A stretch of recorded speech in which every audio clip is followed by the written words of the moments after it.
শরীয়তপুরের বেদরগঞ্জে বৈদ্যুতিক সঞ্চালন লাইনে কাজ করার সময় বিদ্যুৎ সৃষ্টি হয়ে ফরিদ গাজী নামে এক ২৭ বছরের ইলেকট্রিশিয়ানের মৃত্যু হয়েছে।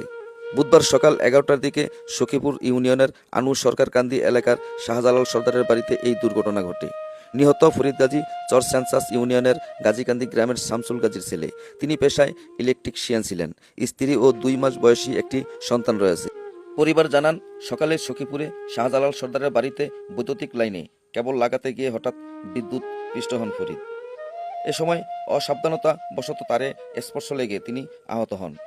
স্থানীয়রা দ্রুত তাকে শরীয়তপুর সদর হাসপাতালে নিয়ে গেলে চিকিৎসক মৃত ঘোষণা করেন।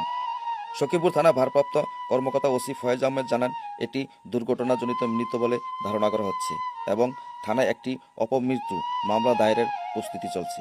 মূলত ওই শক্তিপুর আনন্দবাজারে কাজ করতে গেছে। ওই আমার এক আত্মীয় আমার বিআইনের বাসায় ফাইমের বাসায় কাম করতে গেছে। পরে কাম করতে গেছে বলে মেইন কারেন্টের তারের ভিতরে গেছে। যাওয়ার পর ওরা ওই কারেন্ট আসিল না, ওই সময় কাজ করছে। পরে কারেন্ট আইসা পড়ছে, পরে ওর হেল্পারে কয় কারেন্ট আয়া পড়ছে, পরে শর্ট করছে, হয় নেমে গেছে।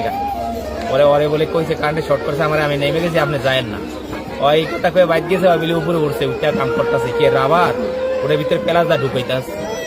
দোকানের পরে ওর হেন কারেন্ট শর্ট করছে, ওই কারেন্টই ওরে ধরে রাখছে। পরে যখন ওর কারেন্টে খায়া রক্ত শূন্যতা হয়ে গেছে, পরে এই পড়ে গেছে।